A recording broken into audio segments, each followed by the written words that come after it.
मी विपुल चौधरी। आज आपण पुसला येथील स्वप्नील मांडाळे सगळ्यात महत्त्वाचं या एरियातील प्रगतशील आजच माझी या बागेमध्ये व्हिजिट झाली।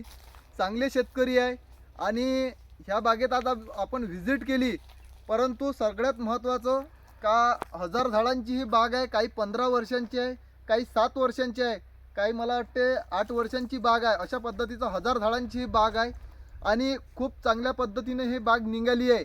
1 जानेवारीचं या बागेला पाणी व्यवस्थापन होतं, खूप चांगल्या पद्धतीने या शेतकऱ्यांनी तिथं व्यवस्थापन केलं आणि सगळ्यात महत्त्वाचं का पहाडाला लागून ही जमीन आहे, फुल पाणी निचरा होणारी जमीन आहे। आज जरी आपण पाहिलं तर ही शेतकरी पाणी देताना आपल्याला मुळा उघड्या पडलेल्या दिसून राहिल्या आणि 12 ते 13 दिवसावर या शेतकऱ्यांचं पाणी व्यवस्थापन आहे, कारण जमीन खूप तापाळ आहे।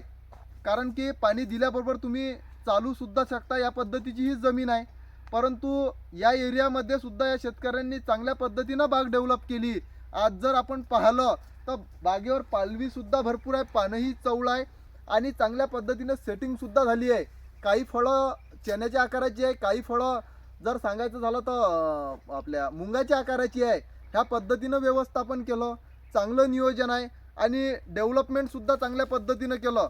परंतु सगळ्यात महत्त्वाचं आपण आजही तोच विषय सांगतो, याआधी सुद्धा तेच सांगितलं, वारंवार तोच विषय सांगण्यात आलेला आहे की पाणी व्यवस्थापन सर्वात महत्त्वाचं आहे। तुमचं पाणी व्यवस्थापनच नाही तर झाडाला सोनंही टाकतो तो उपयोग नाही, कारण की वरचं टेम्परेचरही नाही पाहायचं, खालची जमीनही नाही पाहायची, काठावरची लाईनही नाही पाहायची।